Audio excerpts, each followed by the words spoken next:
በወይዘሩ ምክንያት የዛሬው ፕሮግራም እንደማይኖር ሳቅ በልቤ ውስጥ ሰሞኑን የተቀመጠውን ቃል ነው እንግዲህ ዛሬ ላካፍላችሁ ያሰብኩት። ስለዚህ ትንቢተ ኤርምያስን ከምዕራፍ 1 ከ1 ጀምሮ እስከ 12 ድረስ ያለውን አነባለሁ። የማተኩርበት ቃል ቁጥር 11 እና 12 ነው። ትንቢተ ኤርምያስ ምዕራፍ 1 ከቁጥር 1 እስከ 12 አነባለሁ። በጌታ በኢየሱስ ክርስቶስ ስም አነባዋለሁ።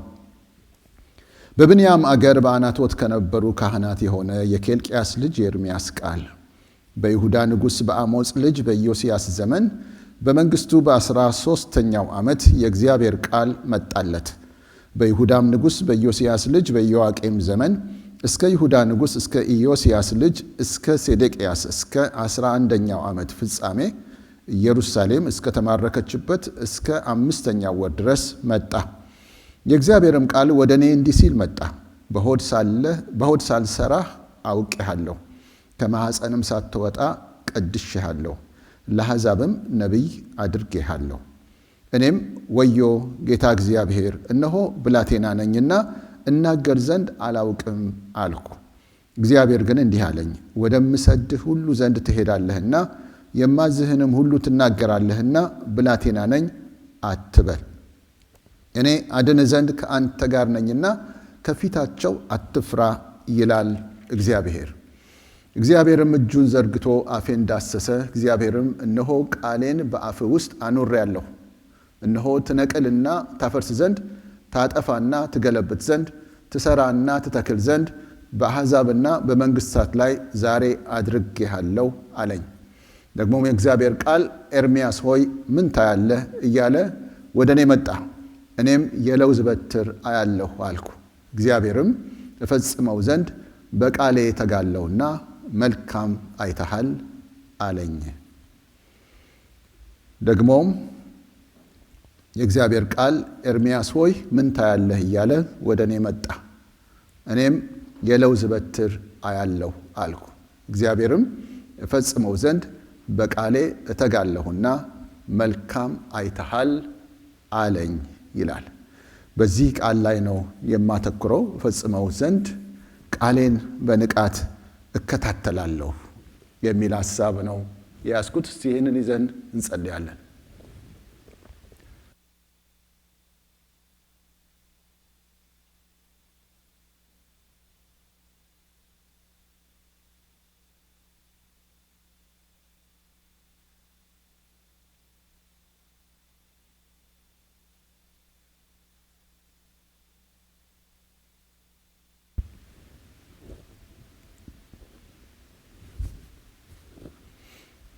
እፈጽመው ዘንድ በቃሌ እተጋለሁና መልካም አይተሃል።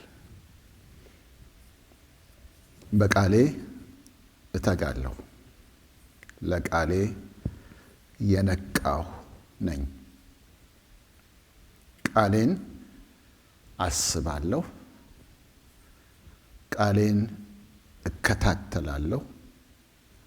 እስኪፈጸም ድረስ ዓይኔን በሱ ላይ አደርጋለሁ።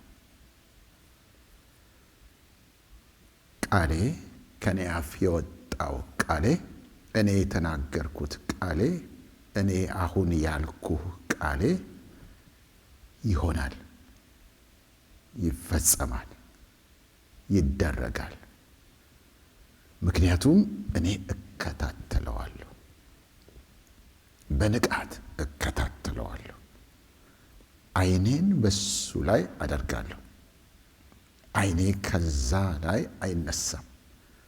ልቤም ኃይሌም መንግስቴም ሁሉም ይህንን ቃል ይፈጽሙ ዘንድ ይሰለፋሉ። እኔ ከዚህ ካልኩ ሐሳብ ጋር ነኝ። ስለዚህ አትፍራ፣ አትፍራ። ዕድሜህን አትይ፣ ብላቴንነትህን አትይ፣ ሳይዝህን አትይ፣ ማንነትህን አትመልከት። የተናገርኩት የኔ ቃል ነው። አንተን ያሰብኩህ ለዚሁ ነው። ሳትወለድ ያሰብኩህ ለዚሁ ነው። ያልኩህን ሁሉ ሆነ ትገኛለህ። ሁን ያልኩህን ሁሉ ትሆነዋለህ። አንተም ማንም ሊከለክል አይችልም። እኔ ብያለሁና እናገራለሁ። ሊከለክልስ ማን ነው? እከታተላለሁ፣ በንቃት እከታተላለሁ።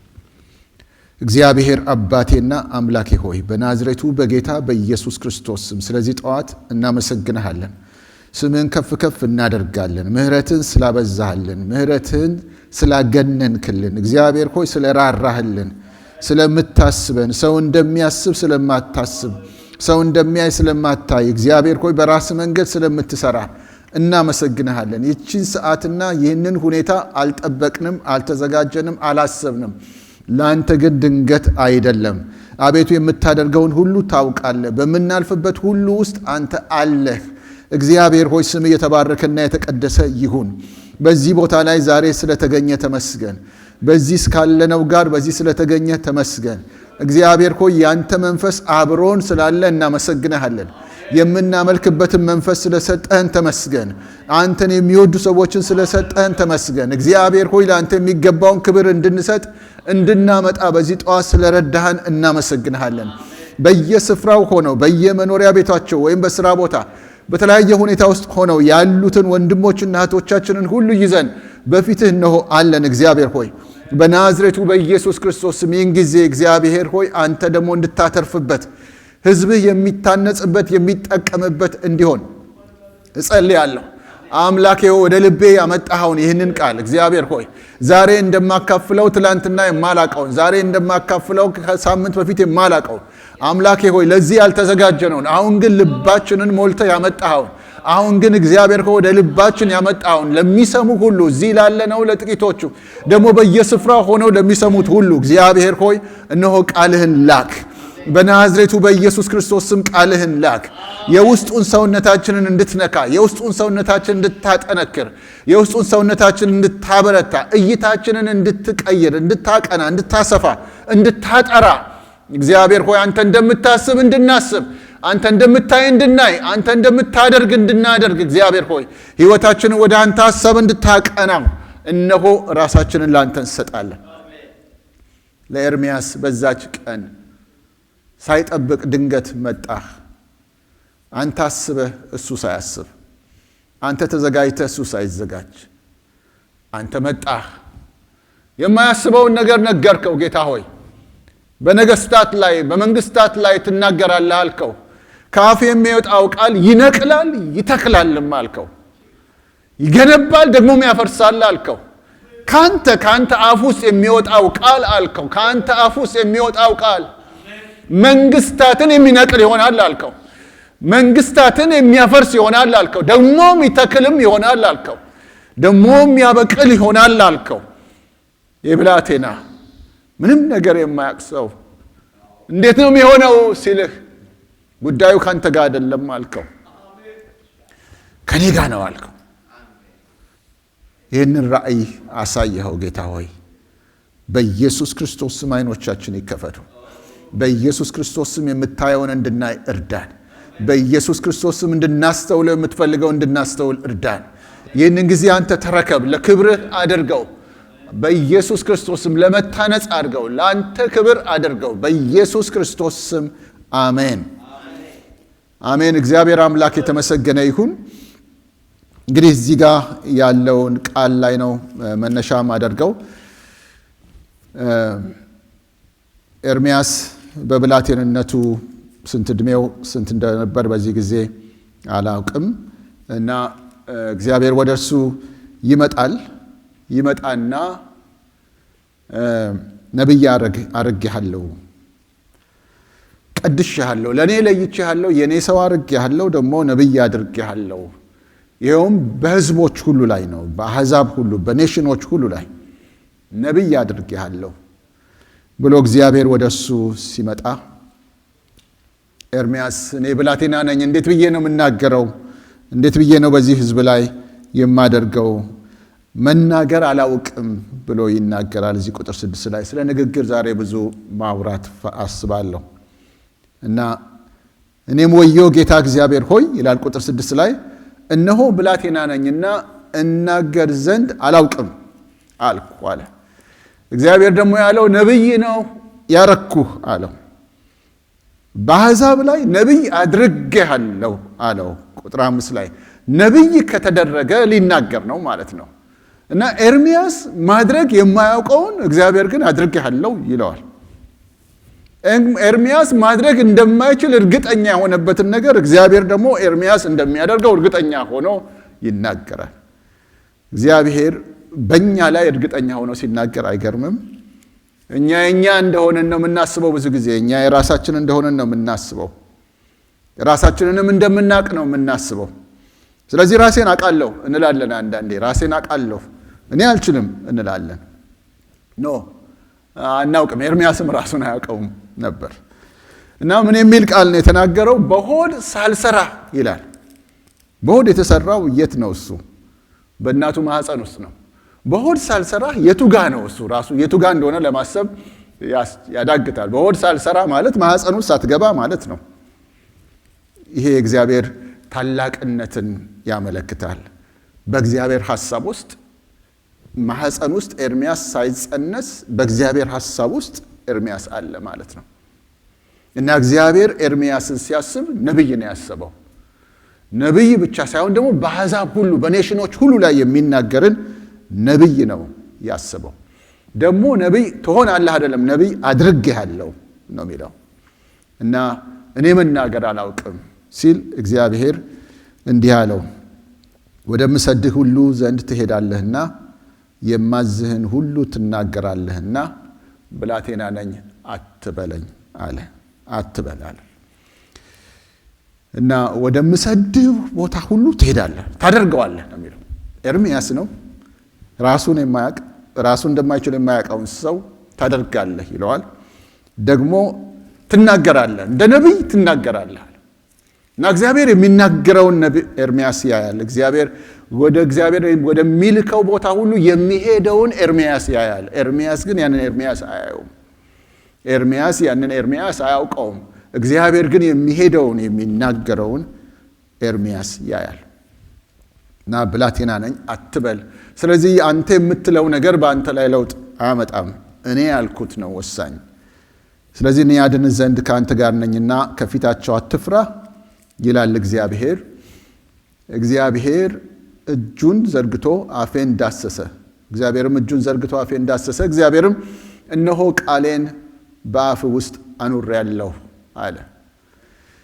እንግዲህ ለዘመናት ሁሉ የሚናገረውን እንግዲህ በየጊዜው እግዚአብሔር የሚናገረውን ነገር ለኤርምያስ እንደሚነግረው እናነባለን። በሚቀጥሉት ምዕራፎች ሁሉ ውስጥ እናነባለን። አሁን ለምሳሌ ምዕራፍ 2 ቁጥር 1 ብናነብ የእግዚአብሔርም ቃል ወደ እኔ እንዲህ ሲል መጣ ይላል።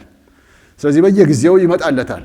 ግን ይህን እንደ ምሳሌ አድርጎ ይመስለኛል አሁን ያነበብነው እንደ ምሳሌ አድርጎ በቃ እኔ ነኝ፣ እኔ እጅህን በአንተ ላይ እጭናለሁ፣ አንተ ደግሞ ቃሌ አፍ ውስጥ ይሆናል፣ ትናገረዋለህ፣ ከዛ ታፈርሳለህ፣ እነሆ ትነቅልና ታፈርስ ዘንድ ይላል ቁጥር 10 ታጠፋና ትገለብጥ ዘንድ ትሰራና ትተክል ዘንድ በአሕዛብና በመንግስታት ላይ ዛሬ አድርጌሃለሁ አለኝ አለ። በቃ ኦልሬዲ ሾሜሃለሁ። እና እግዚአብሔር ይሄንን ያያል በኤርምያስ ውስጥ። ከዛ እግዚአብሔር ኤርምያስን ሊረዳው ይመስለኛል ራእይ ያሳየዋል። ትኩረቴ እሱ ላይ ነው።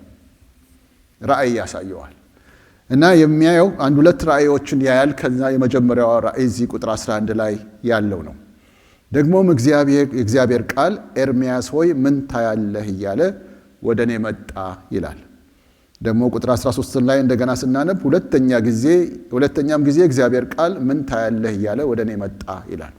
የተለያዩ ነገሮችን ያሳየዋል።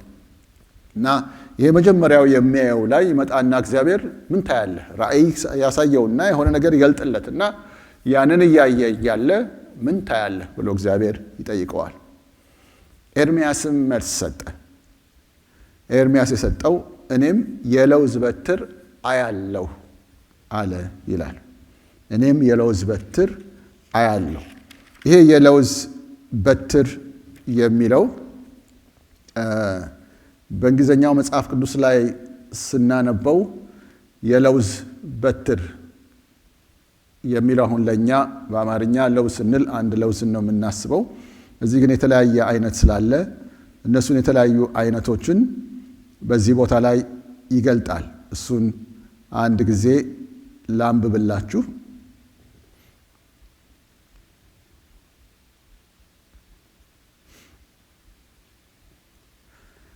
ምን ይላል?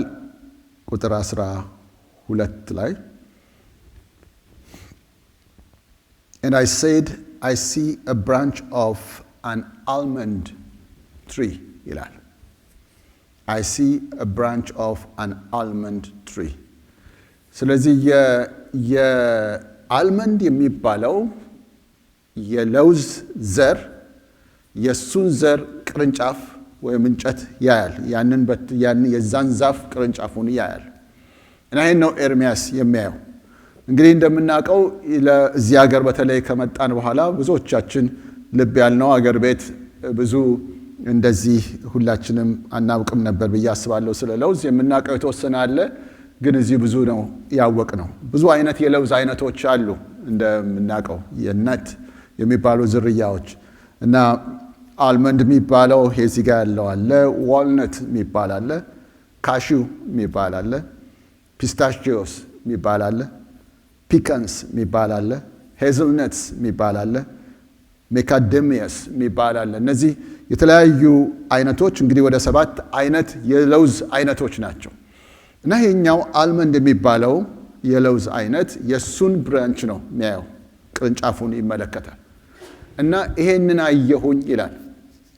ልክ እግዚአብሔር ይሄንን ማነው ኤርሚያስ ይሄንን አየው ሲለው እግዚአብሔር ያንን ይዞ መልካም ይለዋል። መልካም እግዚአብሔርም እፈጽሞ ዘንድ በቃሌ ተጋለውና መልካም አይተሃል አለኝ ይላል። መልካም አይተሃል አለኝ። And the Lord said to me, you have seen well, for I am ready to perform my word ይላል። እና መልካም አይተሃል አለኝ። እና ይሄ ለውዝ የሚባለው በትር ጋር የተያያዘ ነገር አለ እና እሱን ነው እየገረመኝ ሳየው የነበረው ሰሞኑንም። እና ይሄውም የለውዝ በትር ያለው ይሄ ዛፍ ማለት ነው። ዛፉን እናንሳ። የአልመንድ ዛፍ ባህሪ ምንድነው ይባላል? ከሌሎቹ ዛፎች ከሌሎቹ ተክሎች ይልቅ ፈጥኖ የሚበቅል ይሄውም ደግሞ የሚያቆጠቁጥ ቅጠልና አበባ ማውጣት የሚጀምር ይሄውም ደግሞ በዚህ በክረምት ወቅት ሌሎቹ ሁሉ አሁን እዚህ ሀገር በተለይ እንደምናየው አውሮፓም እንደዚሁ እንደሆነ አስባለሁ። በዚህ በዊንተር ጊዜ ሁሉ ነገር ያለው ዛፍ በሙሉ ደርቆ ነው የምናየው፣ ወይም ረግፎ ቅጠሉ ሁሉ ረግፎ ጭራሮ የሆነው እንጨት ብቻ ቀርቶ ነው የምናየው። እና በዚህ በኩል በዚህ ጊዜ የአረንጓዴ መልክ ያለው ቅጠል አንመለከትም። ልክ ይሄ የክረምቱ በዚህ ሀገር ያለው የክረምቱ ወቅት ሲወጣ ወደ ማርች መጨረሻ አካባቢ ከዛ ወደ ኤፕሪል ውስጥም ስንገባ ዙሪያችን በሙሉ አረንጓዴ ሆኖ እናየዋለን። ስለዚህ ያ ጊዜ ስፕሪንግ የሚባለው ጊዜ ደስ ይላል፣ በጣም ሁሉም ግሪን ሆኖ ስለሚታይ። ይሄኛው ግን ይሄ የለውዝ በትር የሚባለው ግን ገና ጃንዋሪ ውስጥ ሆኖ ነው ማቆጥቆጥ ጀምረው ይባላል። ጃንዋሪ ውስጥ ሆኖ ይሄ የአልመንድ ትሪ ቶሎ ማቆጥቆጥ ስለሚጀምር ከዛ ከአልመንድ ትሪው ባህሪ ጋር የተያያዘ መልእክት ነው እግዚአብሔር የሰጠው። እና ያንን ለመግለጥ የሚውሉ የተለያዩ ቃላቶች አሉ። እና አንደኛው የዕብራይስጡ ቃል ሾኬድ የሚባል ቃል ነው። እና ትርጉሙን እዛ ጋር ሲናገር ምን ይላል? ይሄ የነቃው ዛፉ ራሱ ስሙ ሲጠራ በዕብራይስጡ ያለው ስሙ የነቃው ነቅቶ ያለው ዛፍ ይባላል። ስሙ ራሱ የነቃው ለምን ቶሎ ስለሚበቅል ማለት ነው። ቶሎ ማውጣት ስለሚጀምር ሬዲ ሆኖ ያለ ቶሎ ፍሬውን ማነው ቅጠሉን ማውጣት ሲጀምር የማቆጥቆጥ ሲጀምር አበባውን ማውጣት ሲጀምር ቶሎ ስለሚያወጣ ቶሎ ያንን ማሳየት ስለሚጀምር ከዚህ የተነሳ ይሄ ንቁ ሆኖ ያለው ዝግጁ ሆኖ ያለው እና የነቃው the awake tree ይሉታል። ወይም ደግሞ ነቅቶ ያለው ዛፍ the watching tree ብለው ይሉታል። ይሄ እንግዲህ ስሙን የሚገልጠው አባባል ነው። እና ይሄኛው ይሄ ልክ ነቅቶ ያለው ነቅቶ ዋችፉል የሆነ ዋቺንግ የምንለው ይሄ ከጥበቃ ጋር እናያይዛለን እንጂ ነቅቶ የመከታተል ነገር ነው።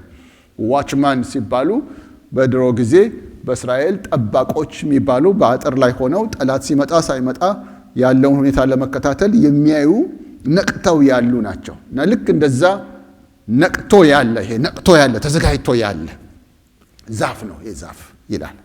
ስለዚህ ስሙን እንደሱ ብለው ጠርተውታል። እና ምን ታያለ ሲባል እናሱ የለውዝ በትር የሚለው ሐሳብ እሱ እዛ ውስጥ ምንድነው ሰው ነቅቶ ያለውን አያለው እንደማለት ነው። ነቅቶ ያለውን እንደነቃ ያለውን መልካም አይተሃል እፈጽመው ዘንድ እኔም ለቃሌ እንዲሁ ነኝ ነው ያለው እግዚአብሔር። እኔም ለቃሌ እንዲሁ ነኝ አለ። በቃ እኔ ለቃሌ እንዲሁ ነኝ፣ ለተናገርኩት ካፌ ለወጣው ቃሌ ነቅቼ ነው ያለሁት። በቃ ይሄ ሐሳብ ነው። እና ይሄ ተጋለሁ የሚለው ከስራ ጋር ብቻ ያያይዘዋል አይደል? ተጋለሁ ሲል እንደሚሰራ ያሳያል። ነገር ግን ማነው መስራት ብቻ ሳይሆን ነቅቼ ነው ያለሁት። ለዚህ ነው ርዕሴን እፈጽመው ዘንድ ቃሉን በንቃት እከታተላለሁ ያልኩት። ቃሉን በንቃት እከታተለዋለሁ። እሱም ብቻ ነው የምከታተለው። ይሄ የተናገርኩትን ቃል እከታተለዋለሁ፣ ነቅቼ እከታተለዋለሁ።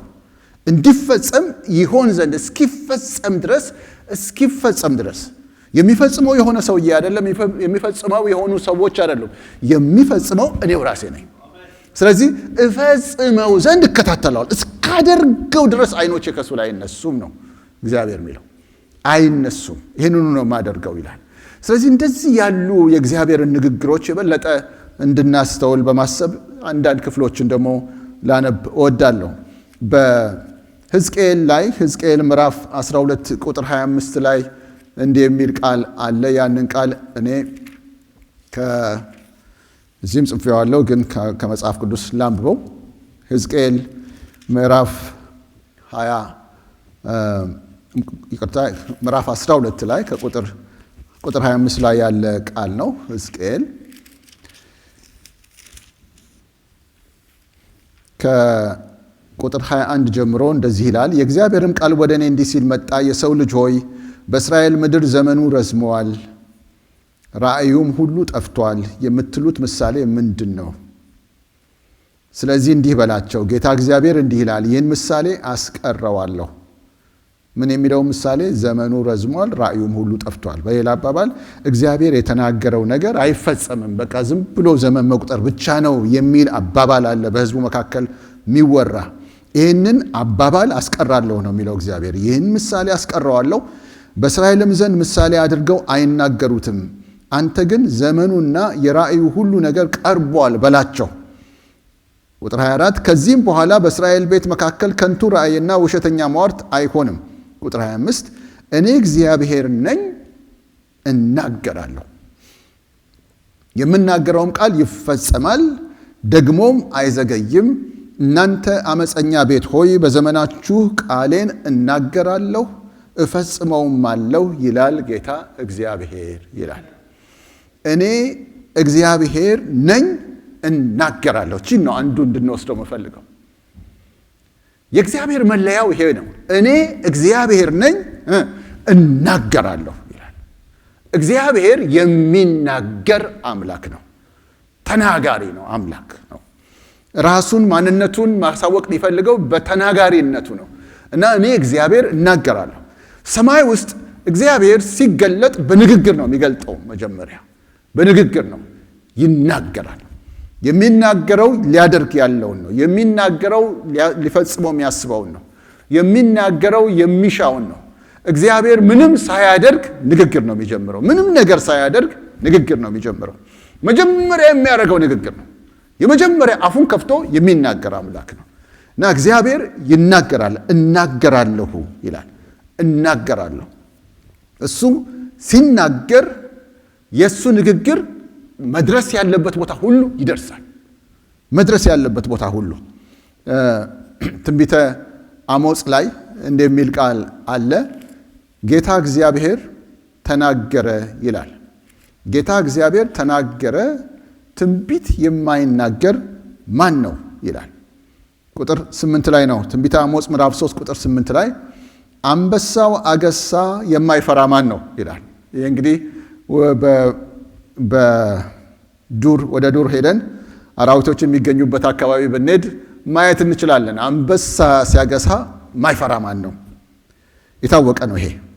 ልክ እንደዚሁ ጌታ እግዚአብሔር ተናገረ ይላል። ትንቢት የማይናገር ማን ነው? እና እግዚአብሔር ይናገራል እና የሚናገር አምላክ ነው። ይሄ የሱ መታወቂያ ነው። በንግግር ነው የሚጀምረው። ንግግርን ከእግዚአብሔር ከለየን እግዚአብሔርን ራሱን እንደ ማጥፋት ነው የሚሆነው። በቃ የእግዚአብሔር ሕልውና የእግዚአብሔር ማንነት ሲገለጥ መገለጫው መጀመሪያ በመናገር ነው። አፉን ይከፍታል፣ ይናገራል። የሚያደርገውን ነገር ሁሉ ይናገራል። ሳያደርግ ይናገራል። በልቡ ያለውን ይናገራል። በውስጡ ያለውን ይናገራል። የሚያስበውን ይናገራል። ስለ ወደፊቱ ይናገራል። ስለ እያንዳንዱ ሰው ይናገራል። ስለ እያንዳንዱ ሁኔታ ይናገራል። እሱ ብቻ ይናገራል። ተናጋሪ አምላክ ነው። እሱ ሲናገር ደግሞ ይላል፣ እሱ ከተናገረ ትንቢት የማይናገር ማን ነው ይላል። እግዚአብሔር ተናግሮ ላይሰማ አይችልም። በቃ አይችልም። እግዚአብሔር ተናግሮ ነበር እንዴ የሚባል ነገር አይደለም ማለት ነው። እግዚአብሔር ከተናገረ ላይሰማ አይችልም። ማን ነው ትንቢት ማይናገር? አንበሳ አግስቶ ማን ነው ማይፈራ ሰው? ማን ነው ከዛ ቦታ ማይፈራ ሰው? እግዚአብሔር ከተናገረ ትንቢት ይናገራል። ተናጋሪው ይናገራል። እና አስታውሳለሁ በነቢያት መጽሐፉ ስታነቡ አሞጽንም እዚህ ቦታ ላይ ምዕራፍ 7 ላይ ታያላችሁ፣ ሌሎች ቦታዎችም ታያላችሁ። እግዚአብሔር በነቢያቱ በኩል የሚናገረውን ቃል በጊዜው የነበሩ ሰዎች አንዳንዴ አይወዱም። ለእስራኤል ነገስታት መልእክት ይነገራል፣ አይወዱም። ሌሎች ደግሞ እውነተኛ ያልሆኑ ሐሰተኛ ነቢያት አሉ፣ እነሱም አይወዱም ያን ንግግር እና ስለዚህ እነዚህ እግዚአብሔርን ነገር የሚናገሩትን ነቢያት ዝም በሉ አትናገሩ ይሏቸዋል። አሞጽንም ምዕራፍ 7 ላይ ብታዩት ከዚህ ቦታ ላይ ከዚህ ከተማችን ሂድ፣ ሌላ ቦታ ሄደ በቃ ተናገር፣ እዚህ አትናገር ይላሉ። እና እግዚአብሔር አንተ ነብይ አትናገር እያሉ ነቢያትን ይከለክሏቸዋል። እና እነሱ እንዳይናገሩ ለመከልከል ይሞከራል። እግዚአብሔር ግን ከዛ ተናግሯል። ገባችሁ ነገሩ? እግዚአብሔር ተናግሯል። እዛ እግዚአብሔር ከተናገረ ትንቢት ማይናገር ማን ነው ሲል ትንቢት ተናጋሪው አስተጋቢ ነው። መጀመሪያ የሚናገረው ማን ነው? እሱ እግዚአብሔር ነው። ስሙ የተባረከ ይሁን። ይሄ ስዕል እንዲመጣልን ነው አሁን የምፈልገው። መጀመሪያ የሚናገረው እግዚአብሔር ነው። ኤርምያስ የሚለው እንዲህ ነው፣ ገና ሳትወለድ ነው ያሰብኩት። በቃ ተናግሬያለሁ። ምንም አንተ የምታመጣው ሊለውጥ አይችልም። ተናግሬያለሁ ይላል እግዚአብሔር። እዛ እሱ ስለተናገረ ጌታ እግዚአብሔር ተናገረ። ትንቢት የማይናገር ማን ነው? ትንቢት ተናጋሪው ቀጥሎ ነው የሚናገረው። ከማ ሰምቶ ማለት ነው? ከእግዚአብሔር ሰምቶ። መጀመሪያ ተናጋሪው እግዚአብሔር ነው። እና አንድ ወቅት በተለይ በሉቃስ ወንጌል ላይ የምናገኘው ነው። ይሄ ሉቃስ ወንጌል ምዕራፍ 19 ቁጥር 40 ላይ ጌታችን ኢየሱስ ክርስቶስ ወደ ኢየሩሳሌም እየገባ ነበረ እና ወደ መጨረሻው የምድር ጉዞ መጨረሻ አካባቢ የደረሰበት ጊዜ ነው። ወደ ኢየሩሳሌም ከተማ እየገባ እያለ የዘንባባ ዝንጣፊ እያነጠፉ ልብሳቸውንም እያነጠፉ ደቀ መዛሙርቱ ይቀበሉት ነበረ እና በጌታ ስም የሚመጣ የተባረከ ነው እያሉ ለሱ ክብር ይሰጡ ነበር። ሌሎችም ሰዎች እንዲሁ አብረው እልል ይሉ ነበር። ይህንን ያዩ ፈሪሳውያን ደቀ መዛሙርትን ንገራቸው፣ ዝም እንዲሉ ንገራቸው አሉት። እንግዲህ እግዚአብሔር በፊት ተናግሮ ነቢያት ይሄ እንደሚሆን ተንብየዋል። እግዚአብሔር ተናግሮ ነቢያት እንደዚህ ይሆናል ብለው ተናግረዋል። አሁን ሰዓቱ ደረሰ። እነዚህ የኢየሱስ ማነው ደቀ መዛሙርት ሆሳዕና በጌታ ስም የሚመጣ የተባረከ ነው እያሉ ሲናገሩ ፈሪሳውያን ደስ አልተሰኙም። ደቀ መዛሙርትህ ዝም እንዲሉ ንገራቸው አሉት። ጌታ ኢየሱስ ምንድን ነው ያለው? እነርሱ ዝም ቢሉ አለ ድንጋዮች ይጮሃሉ አለ። እንዴት ደስ ይላል መሰላችሁ! እነርሱ ዝም ቢሉ ድንጋዮች ይጮሃሉ። ለምን? እግዚአብሔር ተናግሯል። እግዚአብሔር ስለተናገረ ትንቢት ማይናገር ማን ነው ማለት ምንድነው? ያንን ድምፅ እንዳይሰማ መከልከል አይቻልም።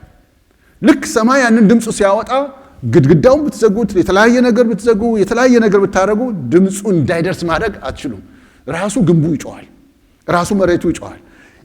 ነቢዩ መናገሩ ብቻ አይግረማችሁ፣ ሌላውም ነገር ሁሉ ይጮሃል ነው የሚላቸው። እነዚህ ዝም ቢሉ አለ ድንጋዮቹ ይጮሃሉ። ለምን?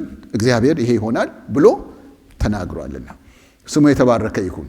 መዝሙር ቅንፍ 119 ላይ እንዲህ የሚል ቃል አለ። እኔ ስለ ጻፍኩት አነበዋለሁ። መዝሙር ቅንፍ 119 ቁጥር 89 ላይ እንዲህ ይላል፣ አቤቱ ቃልህ በሰማይ ለዘላለም ይኖራል፣ እውነትህም ለልጅ ልጅ ናት ይላል። አቤቱ ቃልህ በሰማይ ለዘላለም ይኖራል፣ እውነትህም ለልጅ ልጅ ናት ይላል። ይህንን ከእንግሊዝኛ መጽሐፍ ቅዱስ ላይ አንደኛው ላይ እንዲህ ይለዋል፣ Your word, O Lord, is everlasting. It is firmly fixed in the heavens ይላል። It is firmly fixed in the heavens የምትለው አባባል ነው። ምንድነው የሚለው? የአማርኛው የሚለው ምንድነው? እሱ አቤቱ ቃል በሰማይ ለዘላለም ይኖራል፣ እውነትም አቤቱ ቃል በሰማይ ለዘላለም ይኖራል የሚለውን እዛ fixed ሆኗል ይላል። firmly fixed in the heavens. firmly fixed እግዚአብሔር ሲናገር ሰማይ ሁሉ ይሰማዋል። ሁሉ የሚሰማው የእግዚአብሔር ንግግር ነው። እግዚአብሔር ሲናገር መላእክቱ ሁሉ ይሰማሉ። እግዚአብሔር ሲናገር በሰማይ ላይ ያሉት ኃይላት በሙሉ ይሰማሉ። ቃሉ አለ ያ ካፉ የሚወጣው ቃል ጸንቶ ነው የሚኖረው። በቃ እስኪሆን ድረስ ጸንቶ ይቀመጣል። የሚገርም ነው። ይሄ ስዕል ነው እንዲመጣልን የፈለኩት። ልክ እዛ እኛ የሰማዩ አይደለም የሚታየን፣ ብዙ ጊዜ እዚህ ያለው ነው የሚታየን። ልክ እግዚአብሔር ሲናገረው አለ እዛ ሰማዩ ሲናገረው ጸንቶ ነው ያ ቃል የሚቀመጠው ይላል። በቃ የሚደረግ ነገ የሚደረግ በዚህ ዘመን የሚደረግ በዚህ ዘመን የሚደረግ ተብሎ ጸንቶ እዛ ይቀማል አለ። ያ firmly ይላል። firmly it is firmly fixed. It is firmly fixed in the heavens ይላል። fixed ሆኖ ነው ያለው ያ ቃል። ያን ቃል የሰማው ነብይ ነው ለኛ የሚነግረን። አልናገርም አትናገሩ ቢባሉ የማይናገሩት ነገሮች ይናገራሉ። ልክ አህያውን እንዳናገረው ጌታ ኢየሱስ እንዳለው ድንጋዮችም ይጮሃሉ። ስለዚህ እግዚአብሔር ተናገረ፣ እግዚአብሔርን አልሰማሁም ለማለት አይመችም። እግዚአብሔር ከተናገረ መስማታችን አይቀርም። ለኛ ቃል ከላከ መስማታችን አይቀርም። ወደኛ ከተላከ መስማታችን አይቀርም። ይሄኛው መንገድ ቢዘጋ ይሄኛው መንገድ ቢዘጋ ይሄኛው። ለምን? ድምፁ ሰማይ ላይ የጸና ድምፅ ነው። በቃ ይሄ እግዚአብሔር የሚናገረው ድምፅ ይሰማል ማለት ነው። ለዚህ ነው ምድር ሆይ ስሚ ይላል። እንደዚህ ስሚ። እኛ ጋር ምንድነው እሱ ሊኖር የሚችለው ምንድነው? ማመጽ ነው ሊኖር የሚችለው። ሰው ልጅ ሊያመጽ ይችላል፣ ግን አልሰማው ማለት አይችልም። ለምን? እግዚአብሔር ተናገረ። ይሄ ነው። እግዚአብሔር ስለተናገረ አልሰማሁም ማለት አይችልም። ሰው ይሰማል። ሊያመጽ ግን ይችላል። ሰው እምቢ ሊል ይችላል። ይሰማል። በሰማይ ውስጥ ያ ድምፅ ጸንቶ ነው የሚኖረው ይላል። ልክ አፉ ሲወጣ ከእግዚአብሔር ጸንቶ ነው የሚኖረው። ይህንን ድምፅ እግዚአብሔር ለነብዩ ሲያሰማው ያኔ ነብዩ ደግሞ ይናገራል። ጌታ እግዚአብሔር ተናገረ። እዛ ሰማይ ትንቢት የማይናገር ማን ነው? ስለዚህ ኤርምያስ እኔ ተናግሬያለሁ። ወሳኙ እኔ ተናግሬያለሁ። ለአሕዛብ ሁሉ ትናገራለህ ብዬ ተናግሬያለሁ። ስለዚህ ትናገራለህ ማለት ነው። ብያለሁ። በቃ እኔ ብያለሁ። ይሄን ነው የሚለው።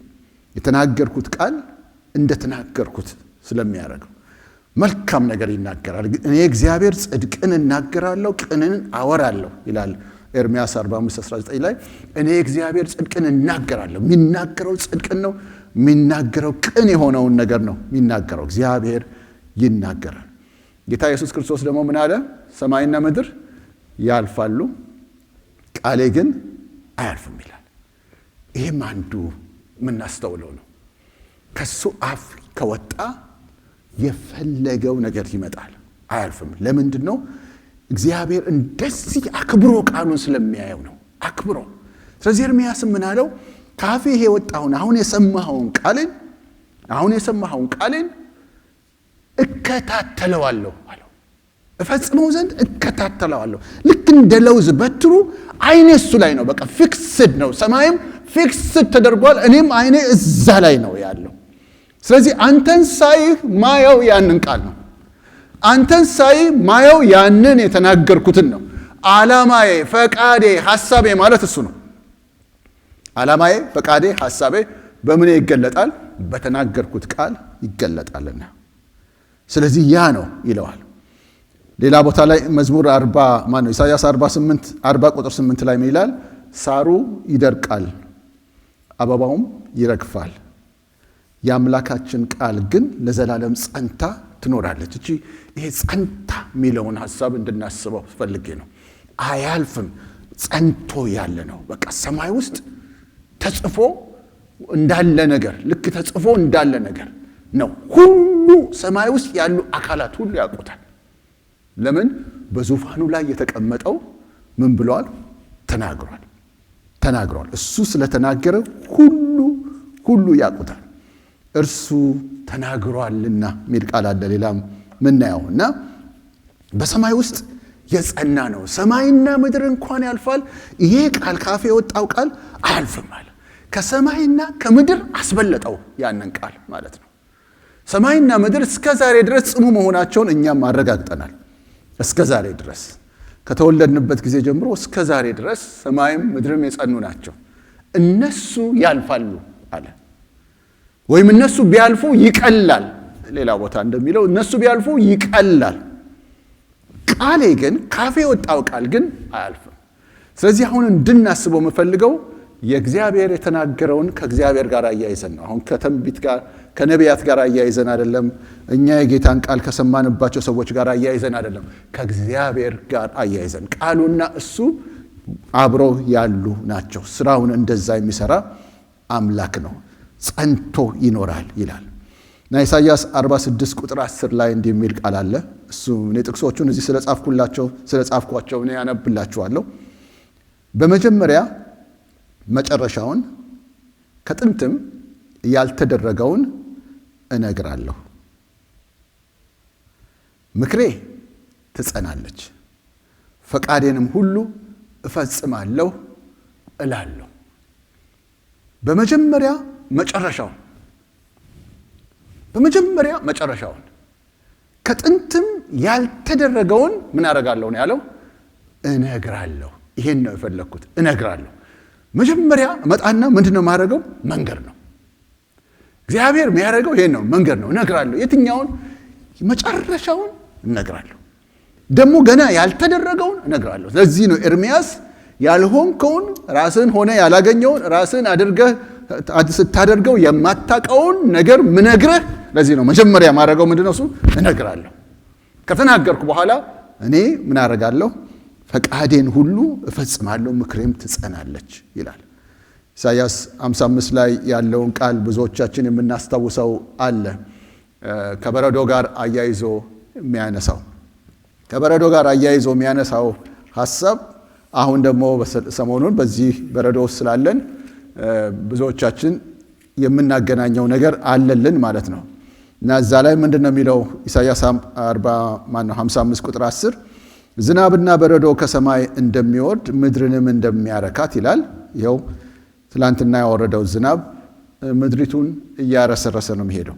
በዚህ ሀገር ደግሞ እንደተነገረን ገበሬዎች ይሄንን ይፈልጉታል። መሬቱን የሚያረጥብላቸው የሚያረሰርስላቸው ይሄ በረዶ ነው። ለእኛ ብርድ የሚያመጣ አድርገን የምናየው በረዶ ለገበሬው ግን የሚያስፈልገው ነው እና ዝናብና በረዶ ከሰማይ እንደሚወርድ ምድርንም እንደሚያረካት ታበቅልና ታፈራም ዘንድ እንደሚያደርጋት ይላል። ይሄ የወረደው በረዶ፣ ይሄ የወረደው ዝናብ ምድርን ምን ያደርጋታል ይላል? እንድታበቅል እንድታፈራ ያደርጋታል ይላል። ዘርንም ለሚዘራ እንጀራንም ለሚበላ እንደሚሰጥ እንጂ ወደ ሰማይ እንደማይመለስ ይላል። ስለዚህ አሁን የወረደው ዝናብ አይገርማችሁም? ይሄ በዙሪያችን ያለው ነጭ ሆኖ ተንጣሎ ያለው መሬት በቃ ነጭ ሆኖ እንደተንጣለለ መሬት ምናየው በግራና በቀኝ ሁሉን ነገር ሸፍኖ ያለው ይሄ ነጭ የሆነው በረዶ እንደዚሁ አልመጣም፣ እንደዚሁ አይመለስም ይላል። እንዲሁ አይመለስም። መሬቱን አረስርሶ ለሰው ልጅ የሚጠቅምን ነገር ምድር እንድታፈራ አርጓት ነው እንጂ እንዲሁ አይመለስም ማለት። ልክ እንዲሁ አለ ከአፌ የሚወጣ ቃሌ እንዲሁ ይሆናል ይላል። እስቲ በያለንበት ቦታ ከአፌ የሚወጣ ቃሌ እንበል። ከአፌ የሚወጣ ቃሌ ወይም ደግሞ እንደዚህ እንበል፣ ከአፉ የሚወጣ ቃሉ እንበል። ከአፉ የሚወጣ ቃሉ እንደዚህ አድርጎ መገለጡ ራሱ ደስ ይላል። ንግግር ከማለት ይልቅ ማለት ነው ከአፉ የሚወጣ ቃል እግዚአብሔር አፉን ከከፈተ የሚወጣው ምንም ይሁን ምን የሚናገረው ድምፅ ማለት ነው የሚናገረው መልእክት የሚናገረው ቃል እሱ ልክ እንዲህ ነው የሚያደርገው አለ።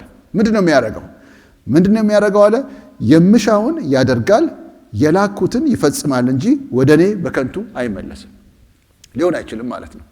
ስለዚህ እግዚአብሔር እንግዲህ ሰማይ ውስጥ ነው የምናስበው። እግዚአብሔር በሰማይ ውስጥ ልክ ንግግር መናገር ከጀመረ ከተናገረ የተናገረው ነገር ሳይፈጸም ሊመለስ አይችልም ማለት ነው። አይመለስም። እና የሚናገረው ንግግር ደግሞ ምን ይዟል ይላል? መሻቴን ይዟል ይላል፣ ተልኮዬን ይዟል ይላል። የላኩትን ይፈጽማል አለ። የነገርኩት ያ ቃል የላኩትን ይፈጽማል፣ የምሻውን ያደርጋል አለ። መሻቱን ይዞ ነው ያ ቃል ያለው። ስለዚህ እግዚአብሔር መሻቱን የሚፈልገውን ነገር ቃል ውስጥ ነው የሚያስቀምጠው ማለት ነው። እግዚአብሔር የሚፈልገውን እንዲሁ የሚፈልገውን ነገር ልብ ውስጥ ያለውን እንዲሁ የሚፈልገውን ነገር ምን ውስጥ ያስቀምጣል? ቃሉ ውስጥ ያደርግና በቃል መልክ ያወጣዋል። ያንን ይናገረዋል። ሰማይ ላይ ያ ሲናገር ፈርም ይሆናል፣ ፈርምሊ ፊክስድ ይሆናል አለ ደግሞ ዳዊት። ልክ እግዚአብሔር ያን ሲናገረው ሰማይ ውስጥ ያ ፊክስድ ይሆናል አለ። ያን ቃል ሰዎች ሲሰሙ፣ ነቢያት ሲሰሙ ይናገሩታል። እንዳይናገሩት መሆን አይችሉም። እግዚአብሔር ተናግሯልና።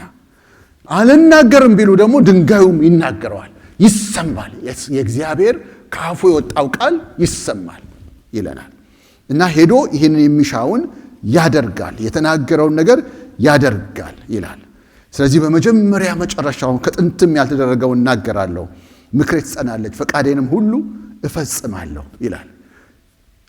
ሁለተኛ ጴጥሮስ ምዕራፍ 3 ቁጥር 9 ላይ ጌታ ስለ ተስፋ ቃሉ ምን አይልም የሚል ቃል አለ? አይዘገይም የሚል ቃል አለ። አይዘገይም። እሱ ያለው ምኑ ጋ ነው? ቃሉ ጋ ነው። ዘኍልቍ 23 ቁጥር 19 ደግሞ እንደዚህ ይላል።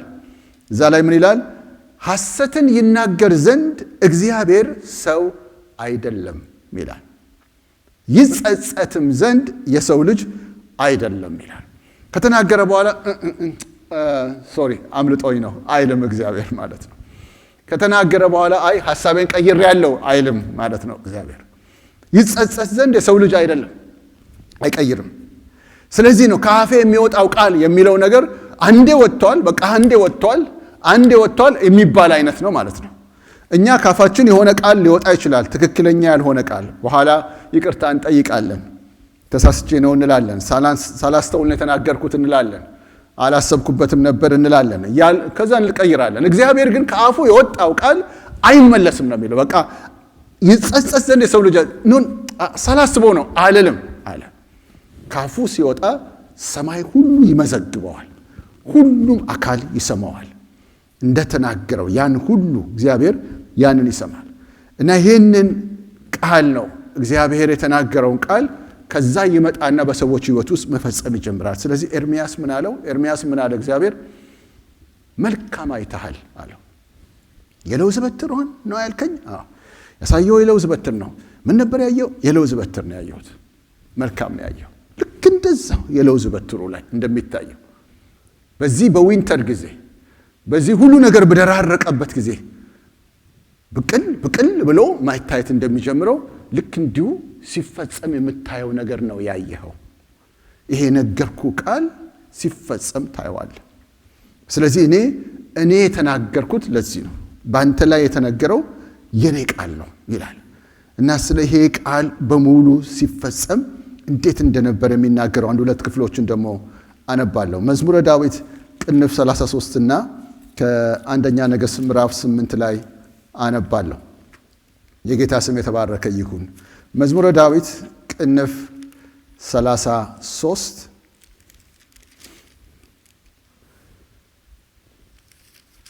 አሜን።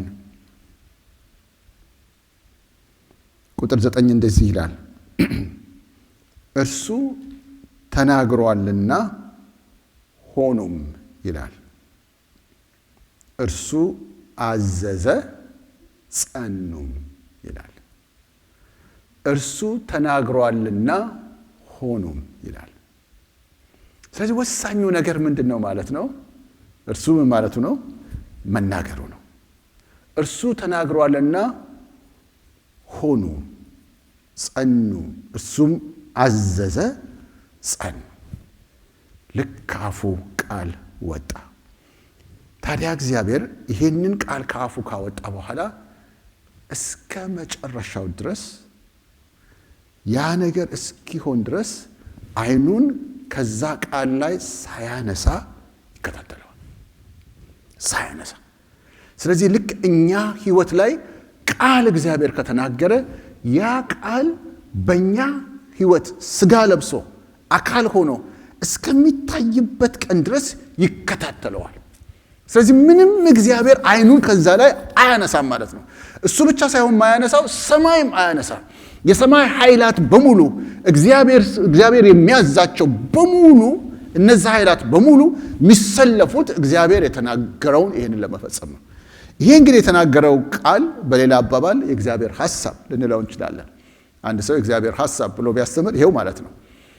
ይሄ ቃል በሌላ አባባል የእግዚአብሔር ፈቃድ ብለን ልናየው እንችላለን። ስለ እግዚአብሔር ፈቃድ ብንማር ይሄ ማለታችን ነው። በሌላ ሐሳብ የእግዚአብሔር ዓላማ ብለን ልነሳ እንችላለን።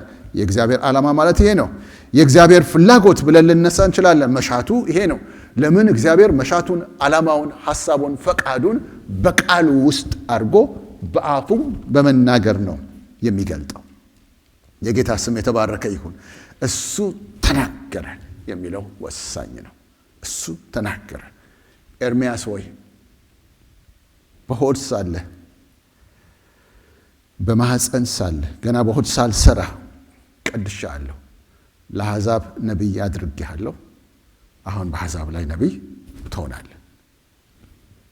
እኔ አልችልም፣ እኔ ብላቴና ነኝ። ኖ እንደሱ አትበል። እሱ ለውጥ አያመጣም። በአንተ ሕይወት ውስጥ የሚሆነውን ነገር የሚወስነው እኔ ያልኩት ነገር ነው። እኔ ደግሞ እንዲህ ብያለሁ፣ በአሕዛብ ላይ ነቢይ ትሆናለህ ብያለሁ፣ አድርጌሃለሁ እና ትሄዳለህ። ምልህ ቦታ ሁሉ ትሄዳለህ። ምልህ ቦታ ሁሉ ትሄዳለህ እና ተናገር ምልህን ሁሉ ትናገራለህ። አፍ ላይ እኔ ቃሌን እኔ የተናገርኩትን በነዛ ህዝቦች ላይ በነዛ ነገስታት ላይ የተናገርኩትን ቃል እኔ የምናገረውን አንተም አፍ ላይ አመጣዋለሁ። ስለዚህ ዋናው ተናጋሪ እኔ ነኝ፣ አንተ አይደለም ዋናው ተናጋሪ። እኔ ነኝ በነዛ አሕዛብ ላይ የምናገረው፣ እኔ ነኝ በነዛ ኔሽኖች ላይ የምናገረው። ይሄ ነው እኔ ነኝ። ይፍረሱ ምለው እኔ ነኝ፣ ይተከሉ ምለው እኔ ነኝ፣ ይቁም የምለው እኔ ነኝ፣ ይውደቅ የምለው እኔ ነኝ። እኔ ነኝ ቃል ማወጣው። መጀመሪያ ልክ ሳወጣ ጌታ እግዚአብሔር እኔ ተናገርኩ፣ ትንቢት ማይናገር ማን ነው እንደሚለው አንተ ደግሞ ትናገራለህ። ስለዚህ መናገር አይቀርም። የኔ ከአፌ የወጣው ቃል እንዳይሰማ ሊከለከል ስለማይችል ጌታ እግዚአብሔር ተናገረ፣ የሚከለክል ማን ነው እንደሚል ሊከለከል ስለማይችል ትናገረዋለህ፣ ትሄዳለህ፣ ታደርገዋለህ። ይሄ ነው ህይወት። ያንተ ህይወት አንተን ሳስብ፣ ኤርምያስ አንተን ሳስብ፣ ገና ሳትወለድ ሳስብህ ይሄንን አስቤ ነው አንተን ወደ ህይወት ያመጣው። የምትሆነው ይሄ ነው። ልክ እንዲህ ነው እግዚአብሔር በተለያዩ ጉዳዮች በተለያየ መልክ እኛን ሲናገረን፣ ሲፈጥረን፣ ወደ እሱ ስንመጣ ፈቃዱን ሲያሳውቀን፣ በልዩ ልዩ መንገድ ሲናገረን፣ ያ እግዚአብሔር እኛን አስቦ ያለው ነገር ነው። ከእኛ ጋር የተያያዘው መልእክት ያ ነው መሆኑ አይቀርም። ከመስመር ብንወጣ እኛ ልንወጣ እንችላለን። እግዚአብሔር በዛ ውስጥ ያስተምረንና ከዛ ንስሐ ገብተን ልክ ስንመለስ እሱ ያን ሐሳብ ነው የሚቀጥለው። አሁንም ብንወጣ ወጥተናል። እግዚአብሔር በዛ በወጣንበት ውስጥ ይገስጸናል፣ ይመክረናል፣ ያስተምረናል። ልክ ስንመለስ እሱ ያንን ነው የሚቀጥለው። እሱ ከዛች መስመር ካላት ነገር ወደ ቀኝም ወደ ግራም አይልም፣ እዛው ላይ ነው ያለው። ስለዚህ ተስፋችን ይሄ ነው። ከመስመር የወጣነው ጊዜ መስመር ውስጥ ስንገባ፣ ንስሐ ስንገባ እሱ ስለወደቅንበት ታሪክ ማውራት አይደለም ኢንተረስቱ። ምን ብቻ መመለሳችን ነው የሚፈልገው። ከተመለስን በኋላ ያኔ እንደዚህ ሆን እንዴት እንደዚህ አይደለም፣ እሱ ላይ አይደለም የሚቆየው እግዚአብሔር። እሱ ሐሳቡ በሙሉ የነገረን ነገር ላይ ነው። ተመልሶ እዚህ ኤርምያስ ወደዛ ቢሄድ እግዚአብሔር ገስጾ ከዛ ሲመለስ ልክ እሺ ሲለው በል ተናገር፣ ደግሞ አሁን በእስራኤል ላይ ተናገር፣ አሁን ደግሞ በባቢሎን ላይ ተናገር፣ አሁን ደግሞ በከሌ ላይ ተናገር ይለዋል። ያ የኤርምያስ ጥሪ ነው። የተናገረው ሁሉ ይሆናል። ነገሥት ላይ ያለ ቃል እንደዚህ የሚል ቃል ነው። አንደኛ ነገሥት ምዕራፍ 8 ላይ ንጉሥ ሰለሞን ወደ ኋላ መለስ ብሎ የእግዚአብሔርን ለእስራኤል ያደረገውን እያሰበ እግዚአብሔርን ሲያመሰግን የምናይበት ቦታ ነው። አንደኛ ነገሥት ምዕራፍ 8 ቁጥር 56 ላይ እንደዚህ ይላል። ከ54 ጀምሮ ላንብበው። ሰለሞንም ይህችን ጸሎትና ልመና ሁሉ ለእግዚአብሔር ጸልዮ በፈጸመ ጊዜ በጉልበቱ ተንበርክኮ እጁንም ወደ ሰማይ ዘርግቶ ነበርና ከእግዚአብሔር መሠዊያ ፊት ተነሳ። ቆሞም የእስራኤልን ጉባኤ ሁሉ በታላቅ ድምፅ ሲመርቅ እንዲህ አለ። እንደተናገረው ተስፋ ሁሉ ለሕዝቡ ለእስራኤል ዕረፍትን የሰጠ እግዚአብሔር ይመስገን። በባሪያው በሙሴ ከሰጠው ከመልካም ተስፋ ሁሉ አንድ ቃል አልወደቀም ይላል። እግዚአብሔር ስም የተባረከ ይሁን። በባሪያው በሙሴ ከሰጠው ከመልካም ተስፋ ሁሉ አንድ ቃል አልወደቀም። እግዚአብሔር ስም የተባረከ ይሁን። እግዚአብሔር የነገረን ቃል የእግዚአብሔር ስለሆነ በሰማይ የጸና ስለሆነ አንዲቷ ቃል እንኳን አትወድቅም። ሁሉም ይፈጸማል። እንደ ጌታ ፈቃድ የሚቀጥለው ሳምንት የጌታችን ኢየሱስ ክርስቶስን ልደት እናስባለን። ያ ልደት እንዴት ነው የሆነው? ጌታ አምላክ ቃሉን ተከታትሎ እንጂ ሰዎች አግዘውት የሆነ አይደለም። የእግዚአብሔር ቃል እንዲፈጸም ሰዎች ይሄንን እንሯሯጥ ብለው አይደለም። እግዚአብሔር ተከታትሎ የተናገረውን ቃል ነቢያት ያስተጋቡትን፣ እሱ ሰማይ ያዘዘውን እነሱ ነቢያት ደግሞ ያስተጋቡትን፣ እኛ ያወቅነው ነቢያት ስለነገሩን ነው፣ ስለጻፉልን ነው። እነሱ ደግሞ ሰማይ እግዚአብሔር የተናገረውን ሰምተው ነው። እና ያንን እግዚአብሔር የተናገረውን ቃል ተከታትሎ ዘመኑን ጠብቆ ጌታችን ኢየሱስ ክርስቶስ ከድንግል ተወለደ። ቃሉን የተከታተለ አምላክ። አሁንም እግዚአብሔር ቃሉን እየተከታተለ ነው ያለው። ይሄ ነው መልእክቴ፣ እዚህ ላይ ነው ያለው። ኤርምያስ ነው ያለው፣ መልካም አይተሃል፣ እፈጽመው ዘንድ በቃሌ እተጋለሁ። እግዚአብሔር ቃሌን ካፌ የወጣውን ቃል በንቃት እከታተለዋለሁ። ነች መልእክት። እከታተለዋለሁ። እሱ ነው የሚያደርገው።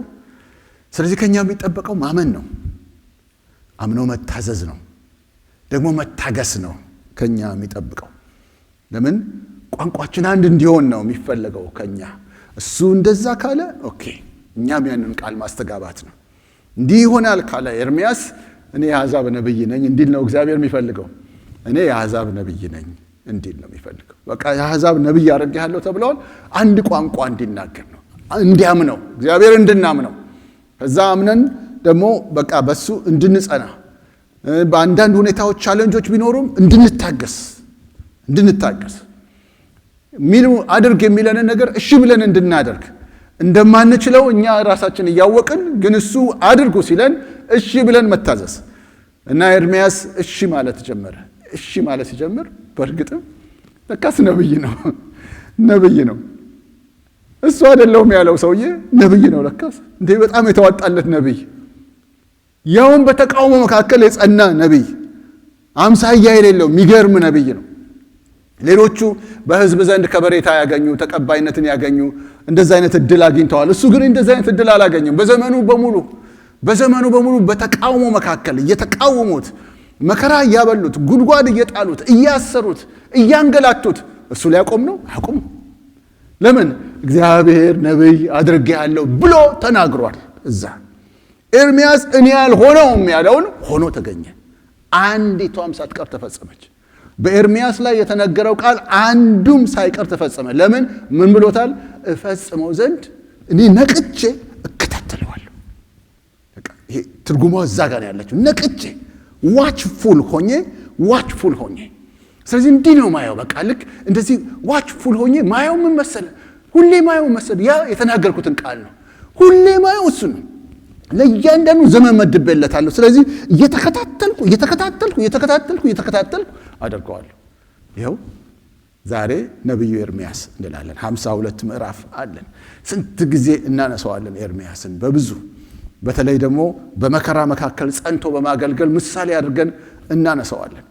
ትንቢት ተናግሮ የተናገረው ትንቢት ያልተሰማለት ማለት እሺ ባይ ያላገኘ ነብይ ነበር። የሚናገረውን ትንቢት የተናገረውን ትንቢት ሳይቀር የተጻፈውን ጽሑፍ ሳይቀር እየቀደዱ እሳት ውስጥ የሚያቃጥሉ ንጉሥ ያጋጠሙት ሰው ነበር። የተናገረውን ያ ሁሉ አልከለከለውም እና ትንቢቱን ተናግሮ ለንጉሱ ያ መልእክት ተጽፎ የተጻፈውን ያ ሴዴቅያስ የሚባለው ንጉሥ ሲያቃጥለው በመልእክቱ ደስ ስላልተሰኘ እግዚአብሔር ምንድነው ያለው? እንደገና እነግርሃለሁ አለ። እንደገና እነግርሃለሁ አለ። ለምን? ትንቢቱ እዛ ወረቀት ላይ ቢሆን ኖሮ ወረቀቱ ሲጠፋ አብሮ ይጠፋ ነበር ነው። ትንቢቱ ወረቀቱ ላይ አይደለም ያለው። ጌታ እግዚአብሔር ተናገረ። ትንቢት የማይናገር ማን ነው? ምንጩ እዛ ነው ያለው። ስለዚህ አይከለከልም። እዛ ጋር ያለው ማንም ሰው አይከለክለውም። ቢቃጠልም አይከለከልም። መፈጸሙ አይቀርም። በሴዴቅያስ ላይ ተፈጸመ፣ በእስራኤል ላይ ተፈጸመ፣ በኢየሩሳሌም ተፈጸመ፣ በባቢሎን ላይ ተፈጸመ፣ በኤርምያስ ሕይወት ተፈጸመ፣ በባሮክ ሕይወት ተፈጸመ። እግዚአብሔር ያለው ሁሉ ተፈጸመ። እግዚአብሔር ተከታትሎ ፈጸመው። ስለዚህ እኛ ላይ የተነገረውን ቃል የሚከታተለው አለ። እኛ ላይ የተባለውን ቃል የሚከታተለው አለ። ያ ማን ነው? እሱ ራሱ ተናጋሪው እግዚአብሔር ነው። ስሙ የተባረከ ይሁን። ስለዚህ ፍጻሜያችን ምን ይሆናል ቢባል ፍጻሜያችን እሱ እንዳለው ይሆናል። የጌታ ስሙ የተባረከ ይሁን። እንዳለው ይሆናል። አቅማችን አይወስነውም፣ የኛ ሁኔታ አይወስነውም። እንዳለው ይሆናል። እግዚአብሔርን ለሚወዱት እንደ ተናገረውም እንደ ሐሳቡም ለተጠሩት ተብሏል። እግዚአብሔርን ለሚወዱት እንደ ሐሳቡ እንደ ተናገረው፣ ሐሳቡ በንግግሩ ይገለጣልና እንደ ተናገረው ለተጠሩት ነገር ሁሉ ለበጎ ይደረጋል። ነገር ሁሉ ያን ዓላማ ለመፈጸም ይደረጋል። ስለዚህ እንሄዳለን። ጌታ ያለውን ነገር እንሆናለን። ጌታ ትሆናላችሁ ያለንን እንሆናለን። ታደርጋላችሁ ያለንን እናደርጋለን። ትሄዳላችሁ ያለን ቦታ እንሄዳለን። ምክንያቱም እግዚአብሔር እርሱ በሰማይ ያለው ተናግሯልና፣ እኛም ደግሞ ሕይወታችንን ለሱ ሰጥተናል።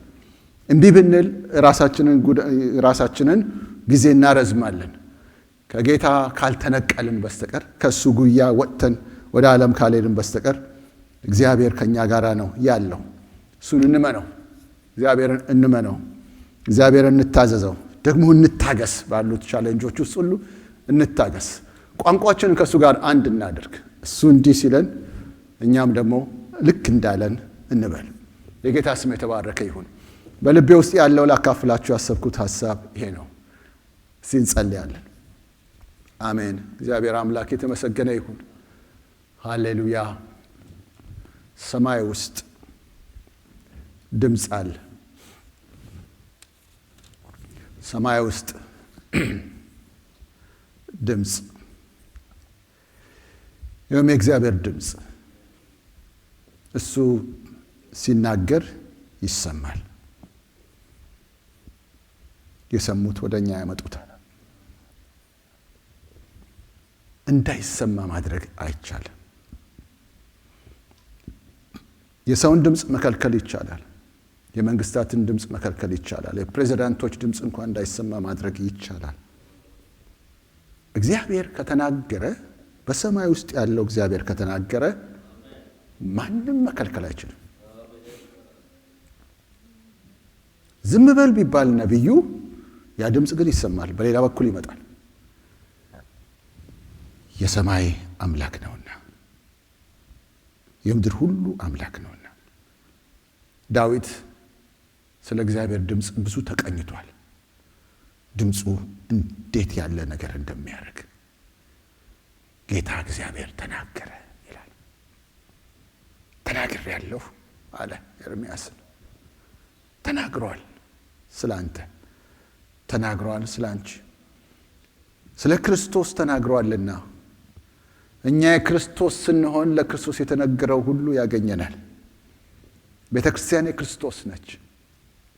ለክርስቶስ የተነገሩ ብዙ አሉ፣ ብዙ ነገሮች አሉ። በእግዚአብሔር አብ ስለ ክርስቶስ የተነገረ፣ በፍጻሜ ዘመን ይሆናል ተብሎ ስለ ክርስቶስ የተነገረ፣ የክርስቶስ የሆነን እኛ ሁላችን እነዛ ቃላት ይመለከቱናል፣ በእርሱ በኩል ያገኙናል። በክርስቶስ በኩል ያገኙናል። እነዛ የኛ ዴስቲኒ ናቸው።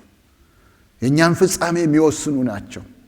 እነዚያ የተነገሩት ቃላት የኛን ፍጻሜ የሚወስኑ ናቸው። ይሄ አምላክ ከመጀመሪያ መጨረሻውን ከጥንትም ያልተደረገውን የሚናገረው አምላክ የኛን ፍጻሜ ተናግሯል። በክርስቶስ በኩል አድርጎ ተናግሯል። ቤተ ክርስቲያን የገሃነም ደጆች አይችሏትም። ቤተ ክርስቲያን መጨረሻ ላይ ድል ትነሳለች። ኢየሱስ ክርስቶስ በክብር ይገለጣል። ቤተ ክርስቲያን ንጽሕት ነውር የሌለባት ሆና ክርስቶስን ትቀበለዋለች። የዚህ የክርስቶስ ወገን የሆነ ሁሉ እዛ ጋር ይደርሳል። አድራሽ ስላለ እግዚአብሔር በመንፈሱ አልፎ የነገራችሁ ነገር ደግሞ ጊዜያዊ የሆኑ ምድራዊ የሆኑ የተለያዩ ተስፋዎች ቢኖሩ እነሱ ሁሉ ይፈጸማሉ።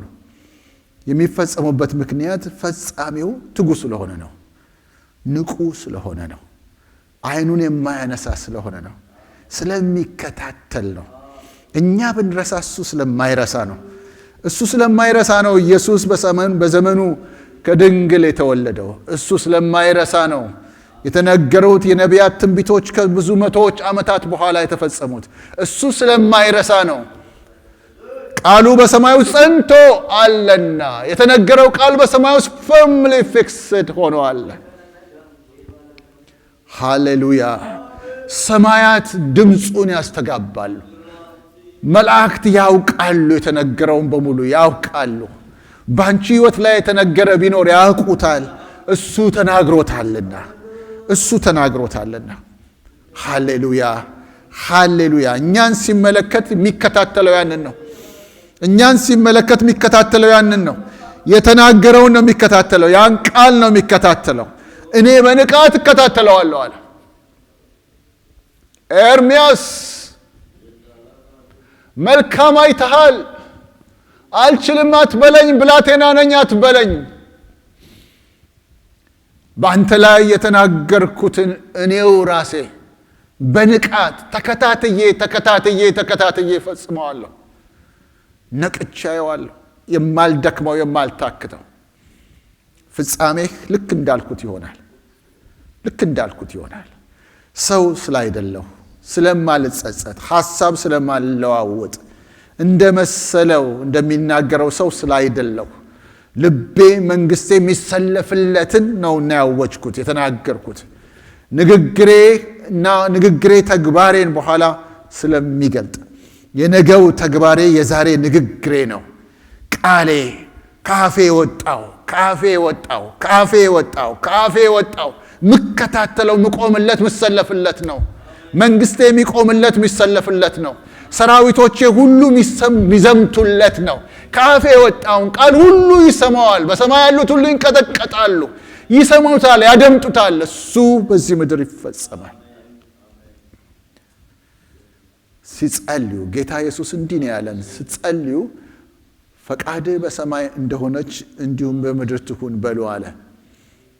ሰማይ ላይ ነው የምትሆነው እቺ ፈቃድ። በሰማይ ነው ትእዛዝ የሚወጣላት፣ በሰማይ ነው የሚነገርላት። እንዲህ ይሁን እንዲህ አይሁን የሚባለው ሰማይ ላይ ነው። ያ እዚሁ ምድር እንዲደገም፣ እዚሁ ምድር እንዲፈጸም ጸልዩ አለ። አሜን በሉ አለ። እሺ በሉ አለ። እዛ ላይ የተነገረው እዚህም ይምጣ በሉ አለ። እዛ ላይ ይሁን የተባለው እዚህም ይሁን በሉ አለ። ባንቺ ህይወት እንዲሆን፣ ባንተ ህይወት እንዲሆን፣ በእኔ ህይወት እንዲሆን፣ በቤተ ክርስቲያን ህይወት እንዲሆን እዛ ላይ የተነገረው፣ ስለ ቤተ ክርስቲያን የተነገረው፣ ስለ እያንዳንዳችን የተነገረው፣ እዛ ላይ የተነገረው እዚህም ይሆናል። እግዚአብሔር ከተናገረው መልካም ተስፋ ሁሉ አንድም ቃል አልቀረም፣ አልወደቀም። አንድም ፌል አላረግም። አንድም ሃሌሉያ፣ አንዱም ፌል አያረግም። እሱ ከተናገረው አንዱም ፌል አላደረገም ማለት አንዱም። እስቲ ያስብን እንጸልይ። ከራሳችን ጋር ነው ብዙ ጊዜ የምናያይዘው። ልክ ኤርምያስ ከራሱ ጋር እንዳያያዘው እኔ ብላቴና ነኝ እንዳለ ከራሳችን ጋር ነው የምናያይዘው። ኖ ቃሉ ከኛ ጋር አይደለም የሚያያዘው፣ ከተናጋሪው ከዋነኛው ከራሱ ከእግዚአብሔር ጋር ነው የሚያያዘው። ከሱ ጋር ነው የሚያያዘው። ልዩነቱ ያ ቃል አንቺ ላይ መነገሩ ነው፣ እኔ ላይ መነገሩ ነው እንጂ ቃሉ የሱ ነው። አሁንም የሱ ነው። ሃሌሉያ ሃሌሉያ ሃሌሉያ። የምትመጣልን አምላክ ተመስገን። የምትጎበኘን አምላክ ተመስገን። የምታስበን አምላክ ተመስገን። ተናግረህ ወደ ኋላ ማትል አምላክ ተመስገን።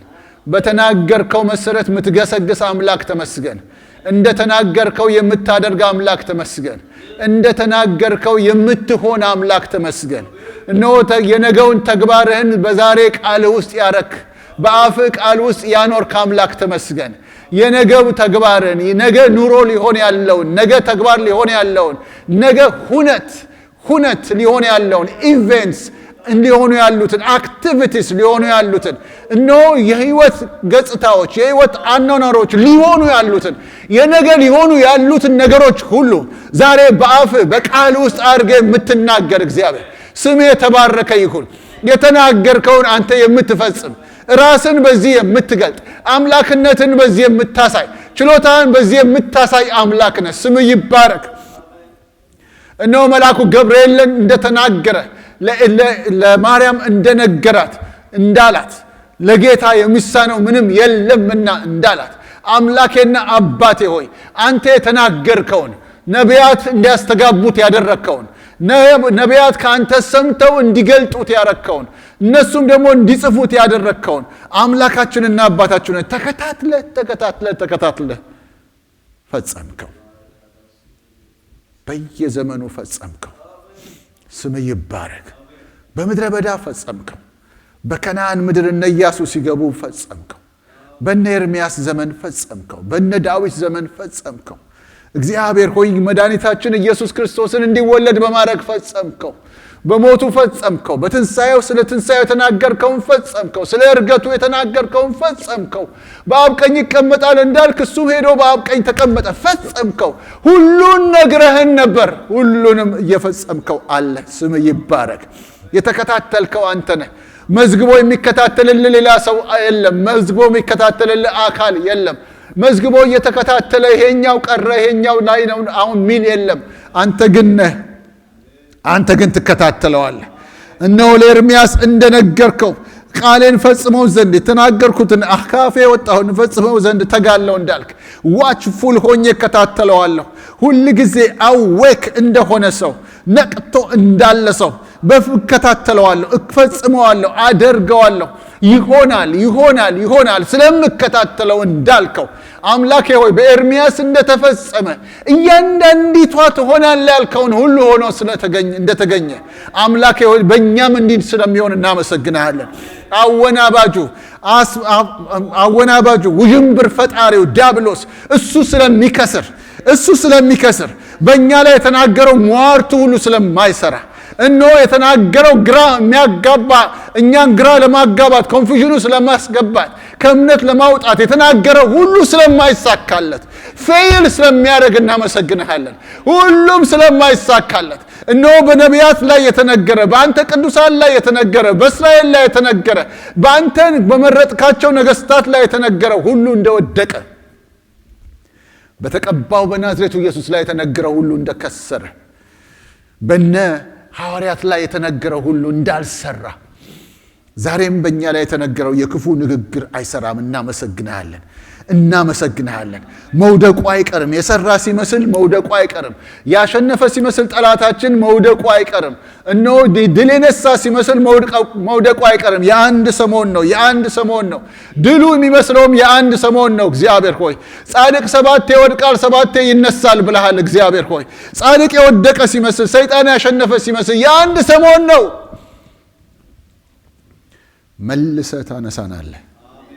መልሰህ ታነሳናለህ። የተናገርከው ሁሉ በእኛ ህይወት እስኪሆን ድረስ አትሆንም። እናመሰግንሃለን። ተናገርኩትን ሁሉ እስካደርግልህ ድረስ አልተውህም ያልከው ብዙ ፈተና መንገድ ላይ ቢኖር መልሰህ ታነሳናለህ፣ መልሰህ ታቆመናለህ። ክፉ የሚያወራ ወሬ ሁሉ ውዥንብር ነው፣ ውዥንብር ፈጣሪ ነው። ያንተ የተናገርከው በእኛ ላይ ግን እውነት ነው። ያንተ የነገርከንን ደግሞ ጽፈህልናል፣ በዚህ ቅዱስ መጽሐፍ ላይ ተጽፏል። እሱ እንዳለ ይመጣል፣ ይፈጸማል። ምክንያቱም ትከታተለዋለህና ትከታተለዋለህ። ሃሌሉያ ሃሌሉያ ሃሌሉያ። ከብርቱ ካንተ፣ ከትጉ ካንተ፣ ታማኝነቱ ብዙ ነው ከተባለልህ ከአንተ የተነሳ የታመነ በብዙ ታማኝነትህ በጸናው አካሄድ እግዚአብሔር አምላኬ ሆይ ከዛ ውስጥ ካለንበት ሁኔታ ውስጥ አውጥተህ ያልከውን ሆነን እንገኛለን። እናመሰግንሃለን። እምነታችን በአንተ ላይ ነው። የሕዝብህ እምነት እንዲነሳ ጸልያለሁ።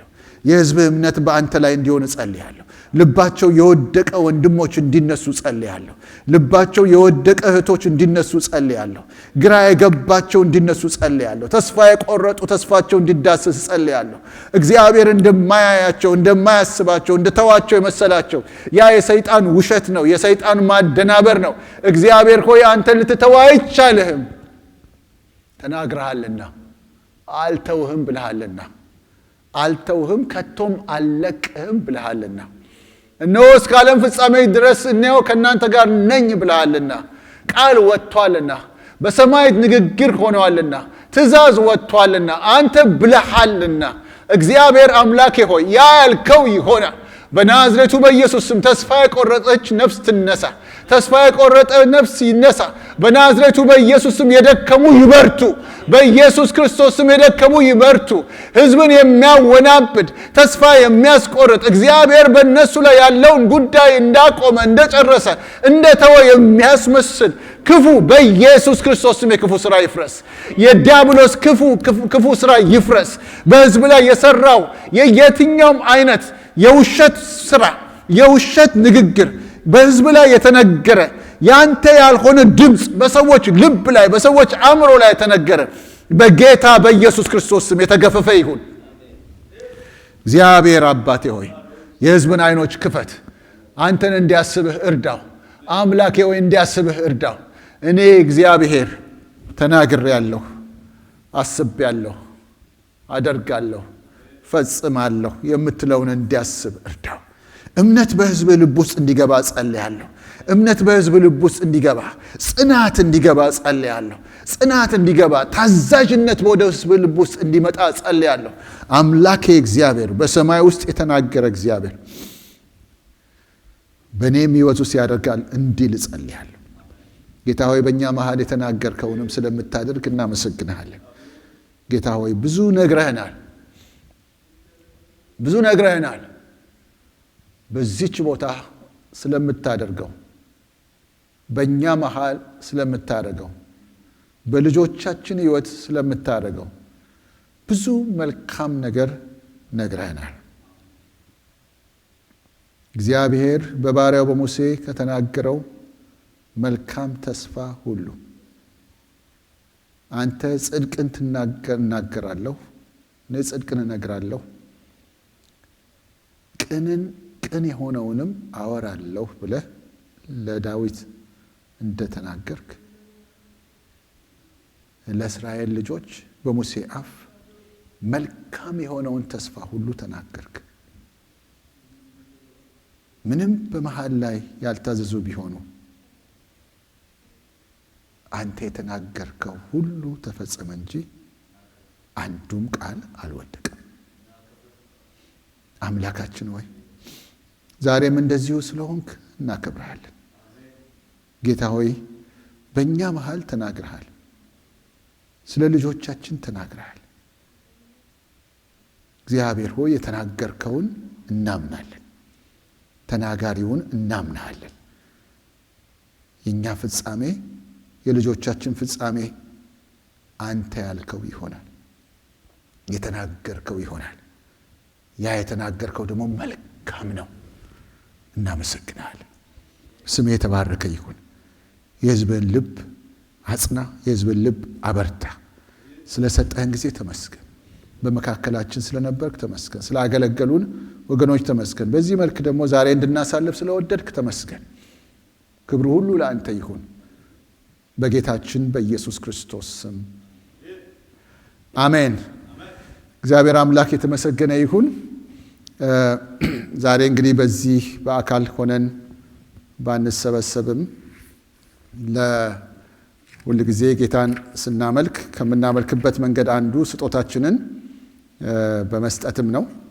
ስለዚህ ስጦታ የመስጠቱን ስራ በላይቭ በቴክስት ሜሴጅ ማድረግ ስለሚቻል ከአሁን በፊት በኮቪድ ጊዜ እናደርግ እንደነበረው ወገኖች ስጦታችሁን በቴክስት ሜሴጅም መላክ እንደምትችሉ ላሳስብ እወዳለሁ። እግዚአብሔር ስለሰጠን ጊዜ የተመሰገነ ይሁን። በዚህ ስለተገኛችሁትም አብራችሁኝም ደግሞ ሆናችሁ ስላገለገላችሁት ወንድሞች እህቶች ሁሉ እግዚአብሔርን አመሰግናለሁ። ጌታ ይባርካችሁ። ጨርሰናል። የእግዚአብሔር ፍቅር፣ የጌታችን ኢየሱስ ክርስቶስ ጸጋ፣ የመንፈስ ቅዱስ ኅብረትና አንድነት ጌታ በክብር እስኪገለጥ ከሁላችንም ጋር ይሁን። አሜን።